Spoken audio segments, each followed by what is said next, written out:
हाँ जी बच्चा पार्टी,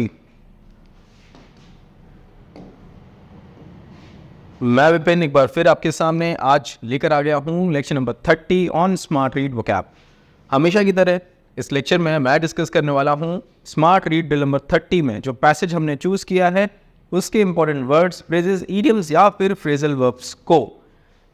आज थोड़ी सी वॉइस मेरी नेजल रहेगी क्योंकि हो रखा है ज़ुकाम, बट इशू नहीं होना चाहिए आपको, मैं कोई इशू नहीं होने दूंगा क्योंकि हमें ये सीरीज़ कहीं पे ब्रेक नहीं करनी है, ठीक है। सो चलिए शुरू करते हैं with the very first word of the day which is vicinity. Reference क्या लिखा है विसिनिटी का?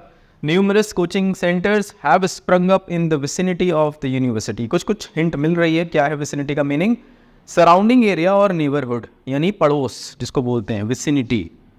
सराउंडिंग एरिया यानी आसपास की जगह, पड़ोस सॉरी इसको बोलते हैं विसिनिटी। एग्जाम्पल डिस्कस करते हैं इसके।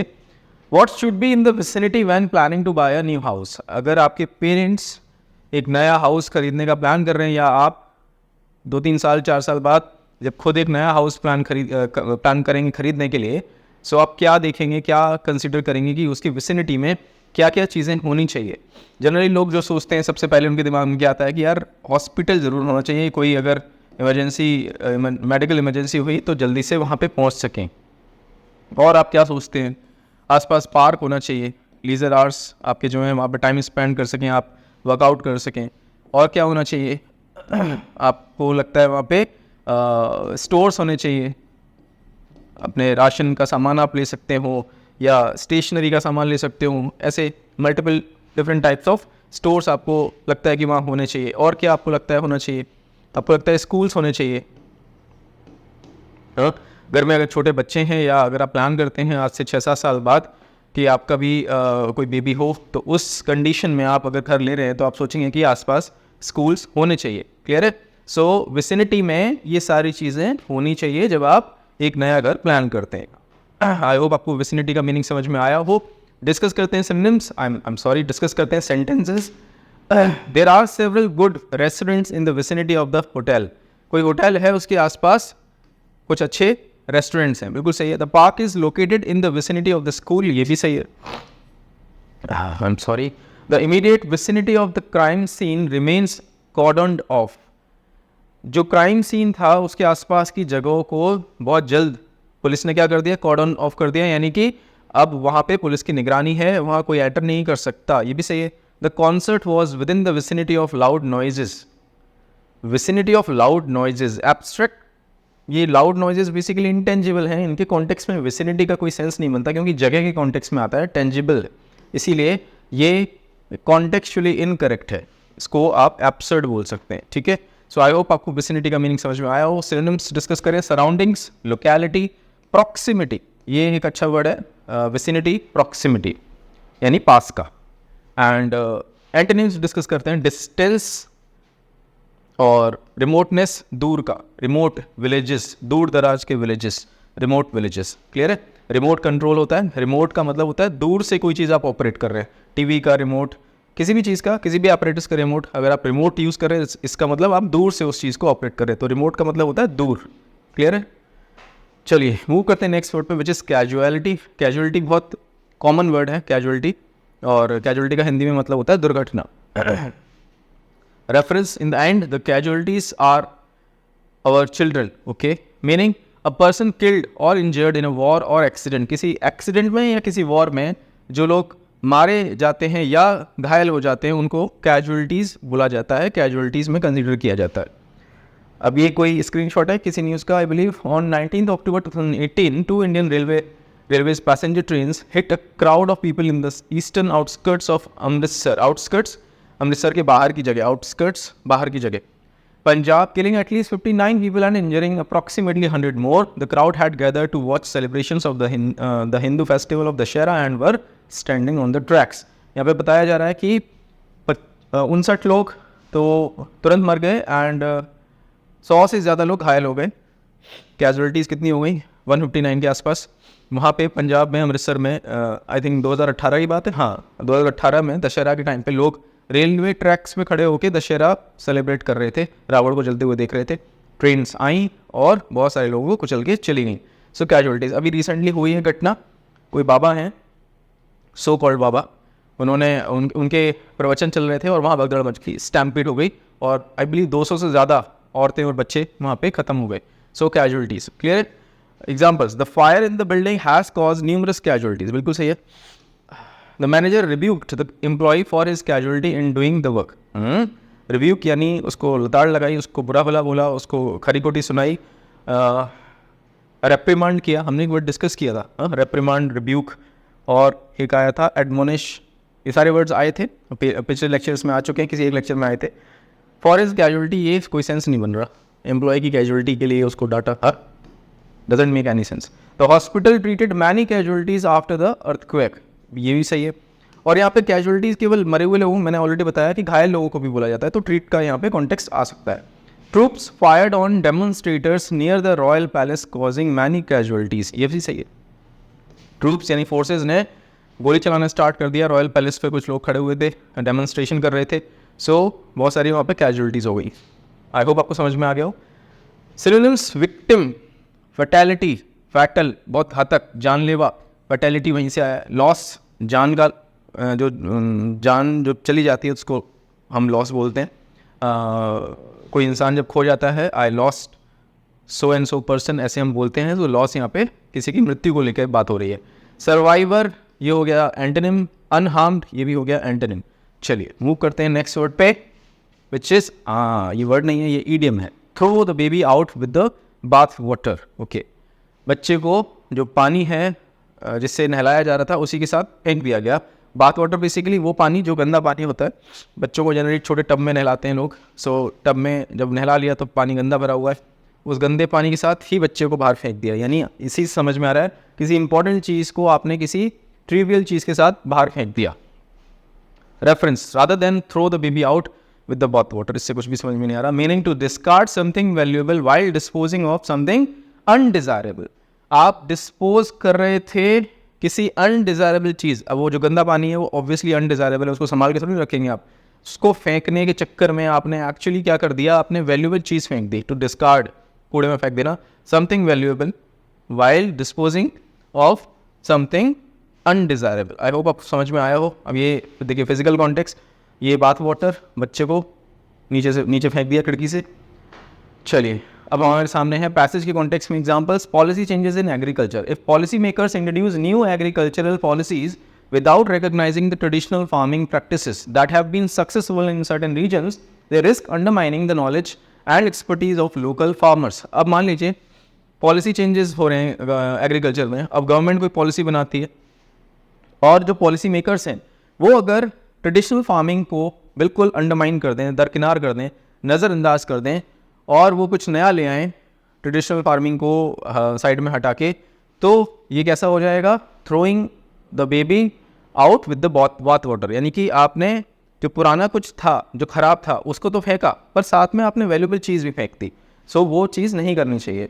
Urban development projects, in the process of urban development projects if historical और culturally significant structures are demolished indiscriminately to make way for modernization, it could result in the loss of heritage and identity। यहाँ पे भी वही बात हो रही है, आप मॉडर्नाइजेशन या अर्बन प्लानिंग को ध्यान में रखते हुए जो कंस्ट्रक्शन कर रहे हैं, अब मान लीजिए कोई हेरिटेज है, कल्चरल हेरिटेज है पुरानी, और उसकी वैल्यू है, वहाँ पे लोग आ रहे हैं, विजिट कर रहे हैं, है ना, और उससे आपको रेवेन्यू भी आ रहा है। अब आपने क्या किया, आपने डिसाइड कर लिया इसको हटा देते हैं, ये रास्ते में आ रहा है रोड़ा, इसको हटा देते हैं, इसको डेमोलिश कर देते हैं, तो ये कैसा हो जाएगा, again throwing the baby out with the bath water.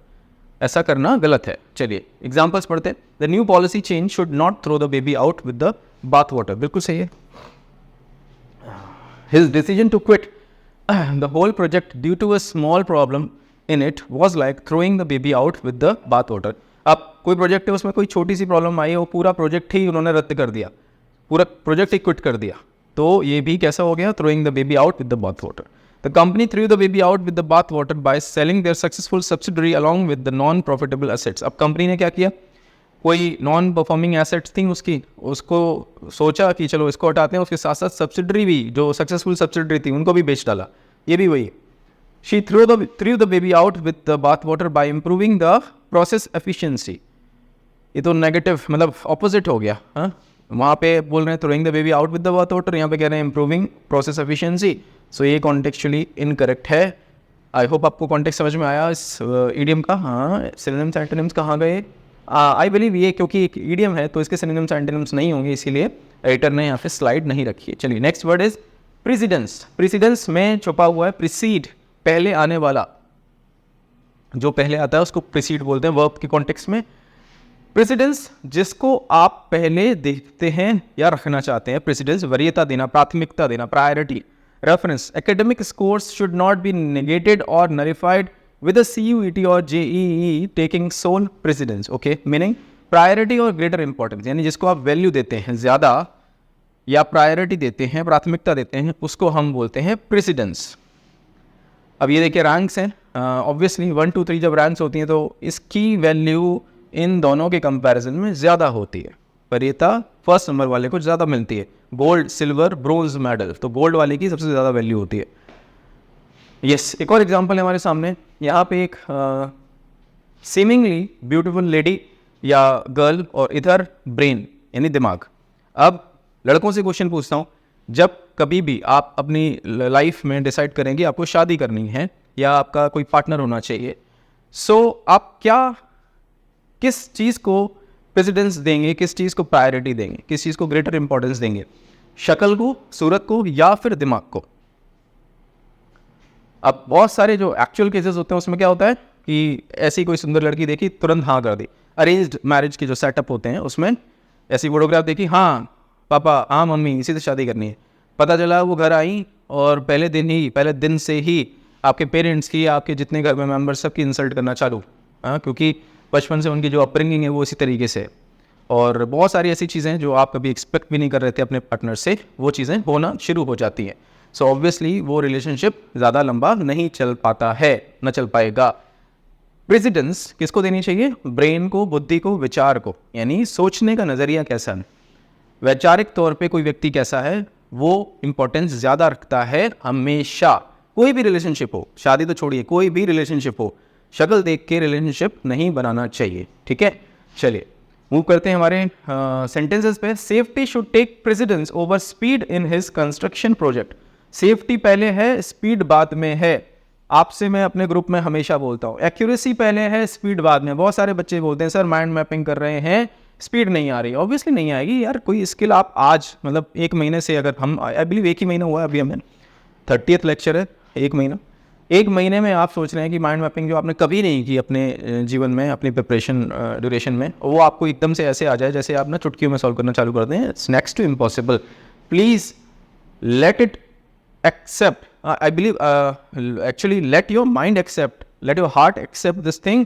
It will take time, है ना। कोई भी स्किल, चाहे वो माइंड मैपिंग हो, चाहे कोई भी any other skill, whatsoever skill, हमेशा कोई भी नई चीज़ टाइम लेती है। Late your mind, late your heart accept or embrace the fact that it will take time. So मैं बात कर रहा था हाँ accuracy की। accuracy should take precedence over speed while learning a new skill। ये भी हो सकता है, और ये जो लिखा है ये भी सही है। यानी घर बन रहा है, कोई बिल्डिंग बन रही है, तो उसमें सेफ्टी पहले आएगी, स्पीड को वरीयता बाद में दी जाएगी। His personal matters took precedence over his work commitments। उसके जो पर्सनल मैटर्स थे, यानी घर के जो घरेलू जो मुद्दे थे दिमाग में उसके, वो वरीयता ले गए उसके काम के कमिटमेंट्स के कंपैरिजन में। घर पे ही शांति नहीं है तो काम कहाँ से करेगा बंदा। द जज gave precedence to the more urgent case. जज ने जो ज़्यादा अर्जेंट केस था उसको प्राथमिकता दी। बिल्कुल सही है। शी कुक द प्रेसिडेंस मील। ये कौन सी मील होती है? प्रेसिडेंस मील गलत है, एब्सोल्युटली इनकरेक्ट। ठीक है, समझ में आ गया। अभी बात करते हैं सिनोनिम्स की। प्रायोरिटी, प्रेफरेंस, ये वर्ड भी अच्छा है। सुपीरियॉरिटी यानी ज़्यादा वैल्यू किसकी है, ज़्यादा सुपीरियर कौन है। सबॉर्डिनेशन, नीचे कौन है। इन्फीरियॉरिटी, नीचे कौन है, इन्फीरियर। कॉम्प्लेक्स, नीचे का कॉम्प्लेक्स। ठीक है, next word is avert. Reference क्या लिखा अवर्ट का? Such a method of examination and entry to college has averted desperate tragic measures. Desperate जिसका बहुत ज़्यादा आपकी इच्छा हो, जिसको ट्रेजिक जिसमें कॉन्टेक्स्ट हो किसका, बहुत ज़्यादा किसी बुरी चीज़ का, ट्रेजिक घटना हो घट जाती कभी कभी। कोई मान लीजिए किसी गमी में जा रहा हो किसी से मिलने, अपने किसी रिलेटिव के पास, और रास्ते में उसी का एक्सीडेंट हो जाए, तो ये ट्रेजिक है। अभी एक घटना घटी थी 2 साल पहले, मुझे याद आ रहा है। एक परिवार में किसी की डेथ हुई और उसकी अस्थियां लेके लोग गंगा गए। परिवार के लोग 6-7 लोग थे, और वो जब अस्थियां विसर्जित कर रहे थे तो जितने भी बच्चे और उसमें लोग थे, aged, I believe middle aged लोग थे, 39-35 साल के, उसमें 7 लोगों में से 6 लोग वहीं पे डूब गए गंगा में और बह गए। तो ये ट्रेजिक था। हाँ, किसी और के लिए आप अस्थि विसर्जन करने गए और मैक्सिमम परिवार पूरा ही डूब गया। एक बंदा जो बचा था, अब वो भुगतेगा इस ट्रॉमा को, है ना। तो ट्रेजिक है, ट्रेजिक। आई होप आपको समझ में, हिंदी वर्ड मेरे को नहीं क्लियर हो रहा, बट मैंने आपको कॉन्टेक्स्ट दे दिया, डेस्परेट ट्रेजिक मेजर्स। चलिए अभी मीनिंग हम डिस्कस करते हैं वर्ड का। टू प्रिवेंट और अवॉइड यानी टाल देना, अवॉइड कर देना, प्रिवेंट करना, बचाव करना। और किस कॉन्टेक्स्ट में, जैसे कि आपको सामने दिख रहा है इमेज में, ये जाम लगा हुआ है बहुत बुरी तरीके से। मान लीजिए आपको इसी रोड से होकर गुजरना था, अब आप पता चल जाता है कि यार जाम लगा है, आपके दोस्त ने फ़ोन कर दिया, आपने गूगल मैप पर देख लिया जाम लगा है बहुत बुरी तरीके से, 2-3 घंटे लगेंगे। So you will have to avoid this route, आपको इस रूट को अवॉइड करना पड़ेगा, आपको अपनी जर्नी को टालना पड़ेगा। क्लियर है, अवॉइड करना, बचना पड़ेगा इससे। The company implemented new measures to avoid financial losses, financial losses से बचने के लिए कंपनी ने नए कदम उठाए। बिल्कुल सही है। The diplomatic talks successfully averted a potential war. Countries हैं 2, आपस में उन्होंने डिप्लोमेटिक टॉक्स की, उन्होंने डिस्कस किया प्रॉब्लम को और ट्राई किया कि यहीं पर रिजॉल्व हो जाए, झगड़ा आगे ना बढ़े। एक ने दूसरे से माफ़ी मांग ली, दूसरे ने भी एक्सेप्ट कर ली। सो पोटेंशियल वॉर यानी जो आगे वॉर होने वाला था वो टल गया। We must act now to avert an environmental disaster of monumental proportions. हमें आगे आने वाला जो इन्वायरमेंटल डिजास्टर है, जो बहुत बड़े स्तर पर होगा, मॉन्यूमेंटल प्रोपोर्शंस में होगा, उसको अवर्ट करने के लिए, उसको टालने के लिए, रोकने के लिए, प्रिवेंट करने के लिए अभी एक्शन लेना पड़ेगा। बिल्कुल सही है। यूएन ट्रूप्स इंटरवीन्ड, उन्होंने दखलंदाजी की और क्या किया, to avert a threat of violent conflict. एक कॉन्फ्लिक्ट होने वाली थी, बहुत बड़े स्तर पे वायलेंट होने वाली थी, पर उन्होंने उसको अवर्ट करा, इंटरवीन किया, मध्यस्थ बने और इंटरवीन किया। ये चारों सेंटेंस से yes, all are correct, all are correct. चलिए मूव करते हैं हमारे सिनोनिम्स वाले पार्ट पे, सिनोनिम्स एंटोनिम्स वाले पार्ट पे। Prevent, avoid, dodge. Dodge cricket में बहुत आता है, जब कोई बाउंसर बॉल आती है और वो अनप्लेबल बॉल होती है तो जनरली बैट्समैन क्या करते हैं, ऐसे झुक जाते हैं, डॉज कर देते हैं। सो डॉज करना यानी बचना। एंड एंटोनिम्स की बात करें तो अलाउ, आने देना, परमिट, जाने देना या होने देना, एनकरेज यानी हौसला बढ़ाना। जाम लगा है, जाओ जाम में जाओ, घुस जाओ जाके जाम में। ठीक है, समझ में आया। एनकरेज। अब अगला वर्ड है हमारे सामने पेरिश, रेफरेंस के लिखा है can help our young people from perishing. Okay, meaning to die or come to an end, खत्म हो जाना, often in a tragic or untimely manner. अभी मैंने आपको ट्रैजिक का मतलब बताया था, अनटाइमली यानी समय से पहले, खत्म हो जाना, पूरी तरीके से बर्बाद हो जाना, उसको हम बोलते हैं ट्रैजिक। और ये बोलते हैं पेरिश। और जो यहाँ पे सेंस आया था किस तरीके से, बड़ी बुरी तरीके से, हाँ गलत तरीके से। अब ये देखिए, आई बिलीव ये कोई जानवर है, कैंगरू लग रहा है मुझे देखने में, इसका स्केलेटन। यस, अब इतनी गर्मी पड़ी, उसको खाने को नहीं मिला, डाउट हो गई कि वो जो उसकी डेथ हुई किस तरीके से हुई, भूखा मर के, है ना। और फिर फाइनली सब जो जीव जंतु थे आके स्कैवेंज कर गए, उसको खा गए और अब हड्डी बची हुई है। सो ये कैसा था, पेरिश हो गया। ये जो कैंगरू था ये पेरिश हो गया विदाउट प्रॉपर केयर। हाँ, एक और एग्जांपल, पेरिशेबल फूड आइटम्स होते हैं, जैसे आप घर में लेके आते हैं दूध, दही, मक्खन, घी, ये सब कैसे होते हैं, पेरिशेबल। घी तो लंबे समय तक चल जाता है, मक्खन हो गया, दूध हो गया, दही हो गया, ये आपको जनरली दूध तो रोज़ आपका कंज्यूम हो जाता है, मक्खन आपको आई बिलीव 5 या 6 दिन में कम करना पड़ता है उसको यूज़। ऐसे ही दही 2-3 दिन में करेंगे, नहीं तो वो खट्टा हो जाता है पूरी तरीके से। सो पेरिशेबल फूड आइटम्स होते हैं। और नॉन पेरिशेबल फूड आइटम्स भी होते हैं, जैसे कि बिस्किट्स हो गए या आपके ड्राई फ्रूट्स हो गए, ये लंबे समय तक चलते हैं। Without proper care the plants will perish in the heat. अगर केयर नहीं मिली तो जो पौधे हैं खत्म हो जाएंगे हीट में, गर्मी में। Many ancient languages have perished over time. बहुत सारी प्राचीन लैंग्वेजेस समय के साथ खत्म हो गई हैं। She perished in her studies and graduated as top of her class. तो बातें उल्टी लिखी हुई हैं, एक तो लिखा है स्टडीज़ में पेरिश हो गई, बर्बाद हो गई, फिर टॉप भी कर लिया, गलत है। The company needs to upgrade its approach according to the current market demand or else it will perish. Market demands के हिसाब से उनको अपने आप को बदलना पड़ेगा, स्ट्रेटेजी को बदलना पड़ेगा, नहीं तो क्या होगा, खत्म हो जाएगी कंपनी। बिल्कुल सही है। एग्जाम्पल माइक्रोमैक्स एक टाइम पे बहुत ज़्यादा बड़ी कंपनी थी, फ़ोन बहुत ज़्यादा बिक रहे थे, पर जैसे ही स्मार्टफोन्स आए मार्केट में माइक्रोमैक्स ने अपने आप को अपग्रेड नहीं कर पाया और वो पेरिश हो गई। आज की डेट में माइक्रोमैक्स का जो शेयर है बहुत ज़्यादा कम हो गया है, मामूली हो गया है, माइनर। ठीक है, अभी हम डिस्कस करते हैं सिनोनिम्स। डाई मर जाना, एक्सपायर ख़त्म हो जाना, वैनिश ख़त्म हो जाना। वैनिश एक आपका ये आता है प्रोडक्ट आता है वॉशिंग पाउडर जो दाग धब्बे हटा देता है, वैनिश कर देता है, सफाया कर देता है। क्लियर है? मैं 2-3 बच्चों से जब बात कर रहा था तो मैंने बोला इंग्लिश सीखने के लिए जो अप्रोच होती है ना, वो आपकी हमेशा क्यूरियस वाली होनी चाहिए, क्यूरियोसिटी होनी चाहिए अंदर कि यार इस वर्ड को अगर मैंने देखा, इंग्लिश में अगर कोई वर्ड है तो उसका मीनिंग क्या है। हम क्यूरियस नहीं होते, हमारा जो पर्सपेक्टिव होता है ना जनरली वो ये होता है हमें एग्ज़ाम क्रैक करना है। और जब एग्ज़ाम क्रैक करने के पॉइंट ऑफ व्यू से जब आप कोई चीज़ सीखते हैं तो वो केवल शॉर्ट टर्म की होती है, थोड़े समय की होती है, फिर वो आगे छूट जाती है। अब सोचिए आपको इंग्लिश जो हम सीख रहे हैं यहाँ पे न सिर्फ आपको एग्ज़ाम में ज़रूरत आने वाली है, आगे चल के आप बैंकर बनेंगे जब आपको आपके मैनेजर आपको कोई प्रेजेंटेशन देंगे कुछ बोलने के लिए या फिर कुछ बनाने के लिए या कुछ लिखने के लिए, जब आपको बड़े लेवल पे मेल्स लिखने होंगे, बहुत कुछ करना होता है। वहाँ आप ये नहीं कह सकते कि यार नहीं आता, वहाँ फिर आपको एम्बैरसमेंट फील होती है अगर आप वो चीज़ परफॉर्म नहीं कर पाएँ समय से जो एक्सपेक्टेड है। सो मेरा हमेशा से कहना ये सीख रहे हैं तो ऐसे सीखिए कि लॉन्ग टर्म तक काम आए, है ना। सो मैं पॉइंट ये था कि जब भी कोई नया वर्ड देखें तो आपको उसका मीनिंग आपके दिमाग को होना चाहिए, यार मीनिंग क्या है, देख लूँ एक बार, रेफर कर लूँ, डिक्शनरी पता कर लूँ। For example Bajaj Pulsar bike आती है, क्या आपको पता है पल्सर का क्या मीनिंग है? पैरागॉन चप्पलें आती हैं, क्या आपको पता है पैरागॉन का क्या मतलब है? हुंडई एक्सेंट कार आती है, एक्सेंट का हुंडई वाले इस कार वाले कॉन्टेक्स्ट में क्या मीनिंग है? वैनिश, कभी सोचो वैनिश का क्या मीनिंग है? तो ऐसे जितने भी ब्रांड्स हैं या जो भी आपको दिखाई देता है टीवी पे एड्स में, कभी सर्च कर लिया करो यार। हाँ बस कि यही कि बस एग्ज़ाम में आएगा तभी करेंगे, ऐसा अप्रोच मत रखिए। अगर सच में सीखना है, वोकैबुलरी स्ट्रेंथन करनी है, आरसी स्ट्रेंथन करना है, तो प्लीज़ अपनी अप्रोच चेंज कीजिए।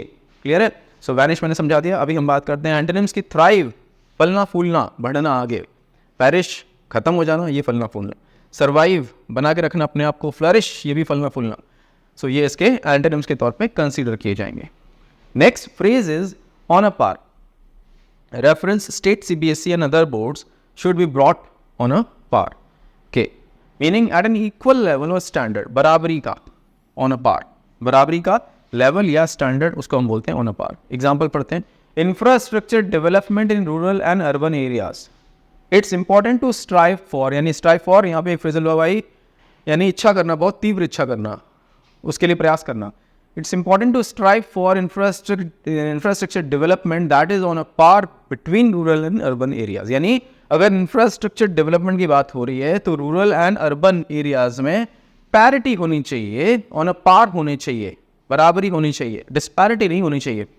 अगर पैरिटी होगी, ऑन अ पार होंगे, तो जो भी जनता है जो रूरल में रह रही है, अर्बन में रह रही है, उसको कहीं पे भी ये फील नहीं होगा कि वो मार्जिनलाइज्ड है या उसकी कोई वैल्यू नहीं है। हाँ, डिस्क्रिमिनेशन नहीं होगा, भेदभाव नहीं होगा, और वो अपने आप को एम्पावर्ड फील करेंगे। फॉर एग्जांपल कल मैं जब अपने गांव गया, मैंने ग्रुप में अनाउंस किया था, मैं विलेज में हूँ अपने, मेरे ताऊ जी एक्सपायर हो गए कल। सो मैंने जो देखा वहाँ पे, और भी जो मेरे रिलेटिव्स हैं, किसी न किसी बीमारी से जूझ रहा है कोई। अब नॉर्मल बुखार के लिए भी अगर उनको देखना होता है यार कोई अच्छा डॉक्टर, वो 20-20 किलोमीटर पे, आज की डेट में भी आप सोच रहे हैं, उत्तर प्रदेश मैनपुरी की बात कर रहा हूँ मैं।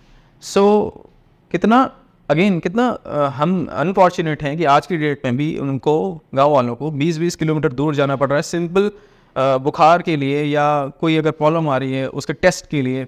सो विसिनिटी में कुछ भी नहीं है, विसिनिटी में ना तो कोई हॉस्पिटल है, ना कोई क्लिनिक है, ना केमिस्ट है। केमिस्ट है, एक केमिस्ट तो हैं, पर केमिस्ट से दवा लेना कैसा हो सकता है, पेरिलस हो सकता है, रिस्की होता है, क्योंकि केमिस्ट को पूरी नॉलेज नहीं होती, आपके बिना टेस्ट किए वो बस रैंडम दवा दे सकते हैं, और वो आपके लिए खतरनाक हो सकता है, हार्मफुल हो सकता है, रिस्की हो सकता है, तो वो अवॉइड करना चाहिए। सो मैं बात कर रहा था कि अर्बन एंड रूरल एरियाज़ में the facilities are not on a par. Clear है? समझ में आ गया ऑन अ पार? चलिए डिस्कस करते हैं हम sentences. The new product is on a par with its competitors. जो प्रोडक्ट है वो उनके कंपेटिटर्स के प्रोडक्ट्स के कंपैरिजन में बराबरी पर है। बिल्कुल सही है।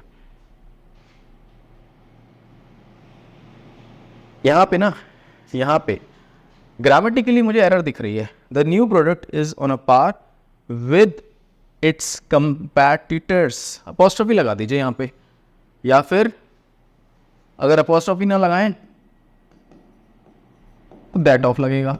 भाई प्रोडक्ट का कंपैरिजन कंपैटिटर्स के प्रोडक्ट से होना चाहिए ना, आप प्रोडक्ट का कंपैरिजन कंपैटिटर से नहीं कर सकते। या तो अपॉस्ट्रोफी लगाएंगे एस के बाद क्योंकि प्लूरल है, या फिर आप दैट ऑफ लगा के बोलेंगे with that of its competitors, तब ये ग्रामेटिकली करेक्ट होगा। और पढ़ लेते हैं sentences. She believed her skills were on a par with her colleagues. यहाँ पे भी वही पता नहीं एक दो सेंटेंसेस कैसे गलत हो गए, ग्रामेटिकली मुझे गलत लग रहे हैं दोनों। She believed her skills were on a par with those of her colleagues, क्योंकि स्किल्स प्लूरल हैं तो यहां पे दोज ऑफ आएगा। The ace was on a par in the middle of the desk, ये बिल्कुल गलत है, एब्सर्ड सेंटेंस, कोई मतलब ही नहीं इसका। The new version of the software is on a par with the old one. अब ये देखो सही है, new version on a par है किससे, ओल्ड वर्जन से, तो ये सेंटेंस ग्रामेटिकली कॉन्टेक्चुअली दोनों तरीके से सही है। ऊपर वाले में मैंने आपको बता दिया क्या ग्रामेटिकल मिस्टेक्स हैं, तो वो सही कर लीजिएगा आप अगर नोट कर रहे हैं तो। क्लियर है? चलिए, सिनोनिम्स इक्वल, इक्विवेलेंट, एक ही जैसा मीनिंग है, कंपेरेबल यानी बराबरी हो सकती है, कंपेयर किए जा सकते हैं। And antonyms unequal, inferior, unmatch, कोई मैच नहीं है, कोई बराबरी ही नहीं है। दैट्स इट बच्चा पार्टी। हमेशा की तरह अब आपको क्या करना है, हर एक वर्ड पे या इडियम या फ्रेज पे आपको बनाना है आपका खुद का सेंटेंस उसके सही कॉन्टेक्स्ट में, और आपके सेंटेंसेस के कॉम्बिनेशन को ड्रॉप कर देना है इस वीडियो लेक्चर के कमेंट्स सेक्शन में। अगर आप ऐसा करते हैं, बिलीव यू मी, सबसे ज़्यादा आप सीखते हैं। दूसरा, I am available on Telegram, this is my user name on Telegram. जिन भी बच्चों ने स्मार्ट रीड कोर्स परचेज कर लिया है पर अभी तक उन्होंने टेलीग्राम ग्रुप, हमारा जो प्राइवेट टेलीग्राम ग्रुप है, अगर उन्होंने ज्वाइन नहीं किया है, पेमेंट का स्क्रीनशॉट मेरे साथ शेयर करें। I share the group invite link with you. Group join कीजिए, बिकॉज मैं रोज़ बोलता हूँ एक्चुअल डिस्कशन, एक्चुअल मेंटरशिप उसी ग्रुप में हो रही है। थर्ड थिंग, पूरा लेक्चर आपने देखा, लेक्चर नंबर 30। लेक्चर देखने के बाद आपको जाना है स्मार्ट रीड, आपके डैशबोर्ड पे smart read drill number 30 attempt करनी है with utmost focus of yours. Attempt करने के बाद आपको पिक करनी है आपकी आरसी स्पीड और आपका आरसी लेवल, दोनों के स्क्रीनशॉट्स लेके ड्रॉप कर देने हैं हमारे प्राइवेट टेलीग्राम ग्रुप में, सो दैट हमेशा की तरह I can check, I can assess, I can gauge your performance and then I will be able to help you accordingly. मैं विपिन आपसे मिलता हूँ एक नए लेक्चर में कुछ नए वर्ड्स के साथ। Take care.